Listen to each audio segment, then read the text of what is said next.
You know, when you look up at the stars at night, they become far more interesting when you know what you're looking at. This is the Orion constellation, named after the giant super hunter of Greek mythology, the son of Poseidon. It is an area in the sky that has drawn quite a bit of attention from ancient people around the world. But why? Why is that? Not to mention the star series. There are monuments. You know, they just keep finding these pyramids everywhere. They're in the deserts, they're in the jungles, they're in the mountains, in the Arctic, in the oceans. They're all over the place. And when you look in Mexico, when you look in Egypt, you think, why would someone build these structures to mirror this constellation Orion? I mean, is this the answer to the question of who constructed them? Did you notice, folks, there are a lot of discoveries being made right now, and old tales of the ancients are coming back to life. What we used to call science fiction and ancient folklore seems to be making its way into our reality. So let us take a closer look at this constellation, these structures, the ancient Egyptians, and the beings they believe to be the gods of Orion.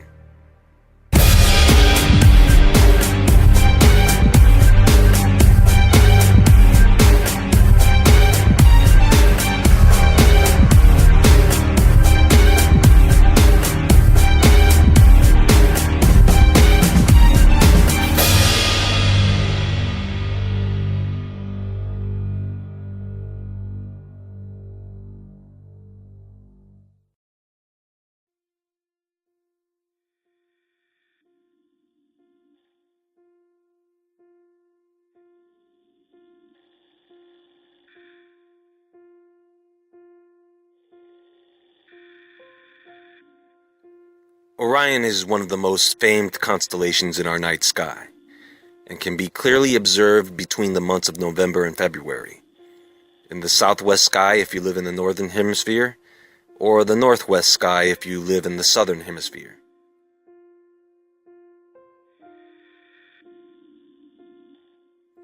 There are quite a few prominent stars in this constellation. At the right shoulder of the hunter, there is the red supergiant Betelgeuse. Now, this monster of a star, it is around 950 times the size of our sun. And if you were not aware, it is, as we speak, reaching the end of its life cycle and entering into its supernova stage. At the left shoulder, we have Bellatrix. There is Saiph at the right knee, and at the left knee, the blue giant Rija. You may also be familiar with the Horsehead Nebula and the Orion Nebula, south of Orion's belt, which was thought to be the birthplace of the stars, consisting of over 2,800 stars within a cluster that is just over 20 light years across. Now, at the belt of Orion, we have the three stars Alnitak, Alnilam, and Mintaka that correlate to the three main pyramids of Giza, Menkaure, Khafre, and Khufu. Now, let's be clear about something, folks. The consensus that has been pushed for so many years is that these pyramids are tombs built during the old kingdom of the ancient Egyptians. And this is nothing more than just an educated guess. No mummy has ever been found in any pyramid in any part of the world, ever. Second, these ancient people left behind records, artifacts, and knowledge of almost every aspect of their culture and history in great detail. They left all this information behind, except on how they built the pyramids. Do you know why? Because they most likely did not build them. They may have, however, built the little crappy-looking pyramids in an attempt to figure out and replicate the architecture of the three giants. You see, you can't date stone after it's been quarried, so now you have to find things lying around, organic clues to radiocarbon date, and then you can come up with an estimation, and their estimations are hundreds of years off. The architectural precision of these pyramids is unmatched. If you look at Khufu, what we have here is an 8-sided pyramid consisting of over 2.3 million stone blocks that weigh anywhere from 2 to 70 tons. Now the chemical composition of the mortar is known, and it is harder than the actual stone. Oddly enough, it cannot be reproduced. That's right. The interior maintains a constant temperature of 20 degrees Celsius, with an outer mantle originally composed of some 144,000 casing stones, made of polished white limestone, which would reflect the sunlight off of it like a gigantic mirror. This would cause the pyramid to shine like the sun, possibly being visible from the moon. One of the most interesting things about the Great Pyramid is its alignment. Not only is it aligned with the constellation Orion, it is aligned with true north and is located at the Earth's center of landmass. It is also in alignment with the pyramids of Teotihuacan in Mexico. Now, what I'm about to tell you is a bit complex. First, you need to have a basic understanding of Osiris and the other gods of Egypt. Keep it in mind that the ancient Egyptian kings and priests were as high as heaven. I'm talking about opium, hashish, shrooms, and other psychedelic plants, and even cocaine, man. So it should be as no surprise to you if this sounds a little spacey.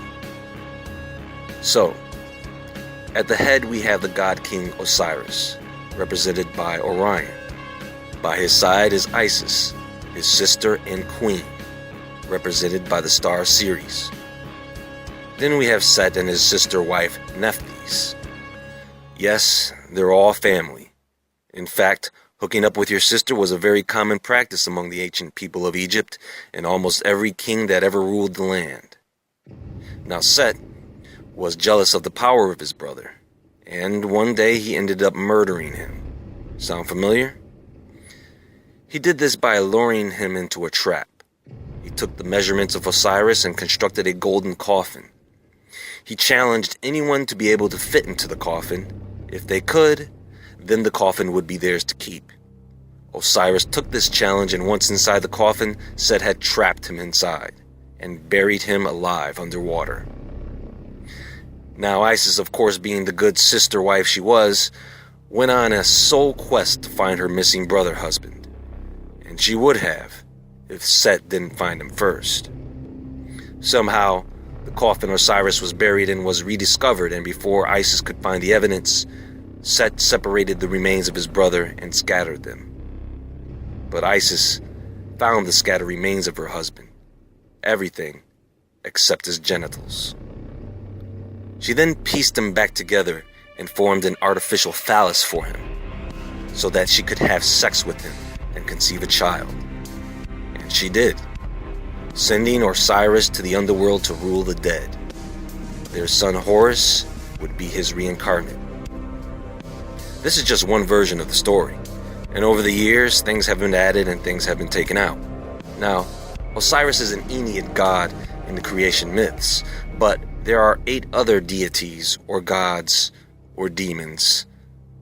The Ogdod, the dark reptilian gods of the Egyptians. 4 males with the heads of frogs, and 4 females with the heads of snakes, representing the primordial waters, eternity, darkness, and that which is hidden. So here's where it gets crazy, folks. It doesn't matter that these are just stories, myths, legends. We have clearly seen the effect on the lives of everyone due to the formation of religions around the world throughout history. It is relevant. What makes you think that a religion like this would be forgotten or abandoned?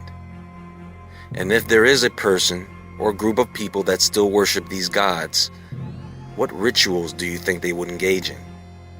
After all, the ancient Egyptians' culture is all about magic. Or is it really science? There are people who believe that CERN is trying to open a portal or abyss to allow certain entities to come through. Well, who do you think are the entities they want to come through? The ancient Egyptians did emphasize the return of these deities, the reptilian gods, the rebirth of Osiris. Is this why you need an antichrist? So that you can have this spirit entity of Osiris to enter into this physical person? Look at Nabta Playa, the ancient ruins of a cosmic calendar created by the Egyptians way before the pyramids. A ritual ground, the Playa. The same type of land used in CERN's commercial, and the crazy event people have every year in the Nevada desert. I'm not going to get into all that here. I just want to turn you on to some of the more interesting theories out there. We live in a crazy world, folks. And from the looks of history, it has always been that way. And if someday soon, one or more of these deities do return, let's just hope it's the one that is here to save us.